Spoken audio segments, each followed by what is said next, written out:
Being conscious, விழிப்புணர்வு. இந்த வார்த்தை ஆன்மீகத்தில் ரொம்ப முக்கியமாக கருதப்படுது. அடிக்கடி நம்ம கேட்குற வார்த்தையாகவும் இருந்திருக்கு. ஆரம்ப நிலையில் பீயிங் கான்ஷியஸ், விழிப்புணர்வாக எப்படி இருக்கணும் அப்படின்னு நமக்கு தெரியாது. நமக்கு தெரிஞ்சதெல்லாம் நம்ம செய்கிற விஷயத்த ரொம்ப கவனித்து செய்யணும் அப்படின்றது மட்டும்தான் நமக்கு புரியும். ஏன்னா நமக்கு விழிப்புணர்வுனா எப்படி இருக்கிறது, அது எப்படி வேலை செய்யும், அதோட பலன் என்ன அப்படின்னு நமக்கு தெரியாது. ஸோ ஆரம்ப நிலையில் நம்ம எல்லாத்தையும் கவனிக்கணும் அப்படின்றத மட்டும்தான் நம்ம ப்ராக்டிஸாக பண்ண முடியும். அதுவுமே ஒரு நாள் ஃபுல்லாக நம்ம விழிப்புணர்வாக இருக்க முடியுமான்னா அது ரொம்ப கஷ்டமாக இருக்கும்.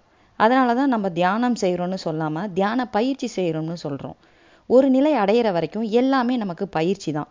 தொடர்ச்சியாக பயிற்சி செய்ய செய்ய தான் அந்த பாதைக்கு நம்மளை அது கூட்டிகிட்டு போகும். எப்பெல்லாம் நமக்கு ஞாபகம் வருதோ அப்பெல்லாம் விழிப்புணர்வோடு இருக்க பழகணும். வேணும்னா அந்த நேரத்தில் நம்ம மூச்சை கவனிச்சுக்கிட்டே நம்ம செயல்களை செய்யலாம். நடுவில் மறந்துடுச்சு, எங்கே மறந்துட்டோன்னு நினைக்கிறோமோ அங்கேருந்து திருப்பி அதை ஒரு சிக்னலாக எடுத்து கவனிக்க ஆரம்பிக்கணும். விழிப்புணர்வோடு நம்ம இருக்க ஆரம்பிச்சிட்டோம்னா எப்படி நமக்கு தெரியும்? கண்டிப்பாக உங்களுக்கே அது தெரியும். ஏன்னா நீங்கள் தான் விழிப்புணர்வோடு இருக்க ஆரம்பிச்சிட்டிங்க. என்னோட அனுபவத்தில் விழிப்புணர்வு நிலையில் எப்படி இருந்ததுன்றதை நான் இங்கே சொல்கிறேன். நான் யோக பயிற்சி எல்லாமே ஆரம்ப நிலையில் செஞ்சிட்டு இருந்தப்ப நிறைய மாறுதல்களை என்கிட்ட என்னால் கவனிக்க முடிஞ்சுது. அதில் முக்கியமாக நிறைய விஷயங்கள் என்னை சுற்றி நடக்கிறது ஆச்சரியமாக இருந்தது. ஏன்னா நான் ரொம்ப கவனமாக பார்க்க ஆரம்பித்ததுனால அது எனக்கு தெரிய ஆரம்பிச்சது. என் குரு ஒரு நாள் கான்ஷியஸாக இருங்க, அதாவது 48 மணி நேரம் தொடர்ந்து விழிப்புணர்வாக இருங்க அப்படின்னு சொன்னார். அப்படி நீங்கள் விழிப்புணர்வாக இருக்கிற பட்சத்தில் சில அதிசயங்கள் உங்களை சுற்றி நடக்கிறத பார்ப்பீங்க அப்படின்னு சொன்னார். அதனால் நான் அந்த நொடியிலிருந்து ரொம்ப விழிப்புணர்வாக இருக்க ஆரம்பித்தேன் ஒரு செயல்லையும். அதுக்கு எனக்கு விழிப்புணர்வாக தொடர்ந்து இருக்கிறதுக்கு உதவி பண்ணது அந்த 5 வருட காலமாக நான் பண்ண யோகம் எனக்கு உதவிச்சு. ரொம்ப விழிப்புணர்வோடு இருக்க நான் முயற்சி பண்ணும்போது நான் ரொம்ப பிஸியாக ஒரு 2 பிஸ்னஸ் பண்ணிக்கிட்டு இருந்தேன். ஸோ எனக்கு ரெஸ்டிங் டைமே இருக்காது. அந்த நிலையிலையும் நான் விழிப்புணர்வோடு இருக்க ட்ரை பண்ணேன். 2வது நாள் சாயந்தரம் வேலை முடிச்சுட்டு வீட்டுக்கு வந்தப்போ ஒரு மளிகை கடை இருந்துச்சு. அந்த மளிகை கடை வாசல் முன்னாடி என்னோடய ஃப்ரெண்டு ஒருத்தவங்கள நான் பார்த்தேன். பார்த்துட்டு அவங்க கூட பேசிகிட்டு இருந்தேன். அப்போ கடை வாசலில் ஒரு காரில் ஒரு அம்மா தன்னோட 5 மாதம் 5லேருந்து ஒரு 6 மாதம் கை குழந்தைய வச்சுட்டு உட்காந்துட்டு இருந்தாங்க. அவங்க ஹஸ்பண்ட் கடைக்குள்ளே போய் ஏதோ வாங்க போயிருந்தார். அப்போ கார் ஜன்னல் வழியாக நான் நோட்டீஸ் பண்ணேன். அந்த குழந்தை ஜன்னலை தட்டி தட்டி என்னைய பார்த்து ரொம்ப நேரமாக சிரிச்சுக்கிட்டே இருந்தது. அப்போ நானும் ஆர்வம் தாங்க முடியாமல் அவங்க அம்மா கிட்ட அனுமதி கேட்டு அந்த குழந்தைய வாங்கி கொஞ்ச நேரம் தூக்கி கொஞ்சினேன். கொஞ்ச நேரத்தில் அந்த கணவர் கடையிலேருந்து வெளியில் வந்துட்டார். வெளியில் வந்து அவங்க கிளம்ப தயாரானாங்க.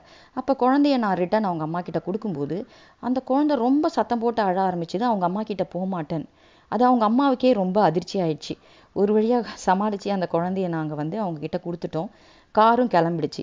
ஆனால் அப்போ நான் ஒரு விஷயம் பார்த்து ரொம்ப ஷாக் ஆனேன். என்னென்னா, கார் கதவோட பின்னாடி வழியாக அந்த குழந்தை என்னைய பார்த்து அந்த ஜன்னலை தட்டி தட்டி பயங்கரமாக அழுதுதான் என்னால் பார்க்க முடிஞ்சது. அது என் மனசை ரொம்ப பாதிச்சிடுச்சு. எப்படி இருந்ததுன்னா, அந்த குழந்தை என்னை உன்கிட்ட கூட்டிகிட்டு போயிடு அப்படின்ற மாதிரி சொல்கிற மாதிரி இருந்தது. அப்போ என் கூட இருந்த ஃப்ரெண்டும் அதை பார்த்து அதிர்ச்சி ஆயிட்டாங்க. என்ன நடந்தது, ஏன் இப்படி நடக்குது அப்படின்னு. அப்போ நான் என்ன உணர்ந்தேன்னா, அந்த ஒரு விஷயத்த இந்த பிரபஞ்சம் என் மேலே காமிக்கிற அன்பு அப்படின்றத நான் உணர்ந்தேன். இந்த அனுபவம் என் வாழ்நாளில் மறக்கவே முடியாத ஒரு அனுபவமாக மாறிப்போச்சு. இது இதோட முடியல. நிறைய தடவை இந்த மாதிரி விஷயங்கள் அடுத்தடுத்து ஆரம்பிச்சுது. முக்கியமாக பெண் குழந்தைகள், யாருன்னே தெரியாத குழந்தைகள் என்கிட்ட வந்து நிற்க ஆரம்பித்ததை பார்க்க முடிஞ்சுது. ஒரு தடவை ஒரு பெண்மணி அவங்களோட 10 வயசு குழந்தை என்னன்னே தெரியல, உங்களை பார்த்து திடீர்னு குதிச்சுக்கிட்டே இருக்குது, நீங்கள் அவகிட்ட தொட்டு அவளை பேச முடியுமா அப்படின்னு கேட்டாங்க. அப்போ எனக்கு ரொம்ப ஆச்சரியமாக இருந்தது. என்ன நடக்குது, என்கிட்ட ஒன்றுமே இல்லையே, என்ன அந்த குழந்தை பார்க்குது அப்படின்றது ரொம்ப அதிர்ச்சியாக இருந்தது. இந்த மாதிரி நிறைய அதிசயங்கள் அடுத்தடுத்து என் வாழ்க்கையில் ரொம்ப விழிப்புணர்வோடு செயல்பட ஆரம்பித்ததுலேருந்து நடக்க ஆரம்பிச்சுது. ஸோ அப்போ அதிசயம் நடந்தால் கான்ஷியஸாக இருக்கும்னு அர்த்தமா?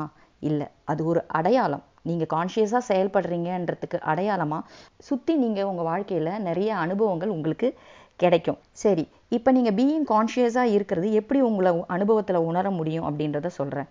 அதுவரை நீங்கள் முயற்சி பண்ணி விழிப்புணர்வாக இருக்க பழகிட்டே வந்திருப்பீங்க. ஒரு பீரியடில் என்ன ஆயிருக்கும், நீங்கள் முயற்சி பண்ணாமலே 24 மணி நேரமும் நீங்கள் கான்ஷியஸாகவே இருக்கிறது உங்கள் கவனத்தில் வரும். அப்படி இருக்கும்போது இந்த மாதிரி நிகழ்வுகள் அடிக்கடி உங்களை சுற்றி நடக்கும். கண்டிப்பாக அதிசயம், அற்புதம் இது எல்லாம் ஆன்மீகம் கிடையாது. அதிசயம், அற்புதம் எல்லாமே ஆன்மீகத்தில் நீங்கள் ஒரு படி மேலே போயிருக்கீங்க அப்படின்றதுக்கான அர்த்தம். ஸோ விழிப்புணர்வு நிலையில் இருக்கிறதுக்கு பயிற்சி பண்ணுங்கள். உங்கள் வாழ்க்கையில் இந்த மாதிரி ஏதாவது ஆன்மீக அதிசயம் நடந்துருந்துச்சுன்னா அதை கமெண்ட்டில் சொல்லுங்கள். உங்களுக்கு ஆன்மீகத்தில் ஏதாவது கேள்விகள் இருந்ததுன்னா கேட்கலாம். ஒருவேளை அது என் அனுபவத்தில் இருந்ததுன்னா நான் உங்ககிட்ட பதிவு வழியாக ஷேர் பண்ணுறேன். நன்றி.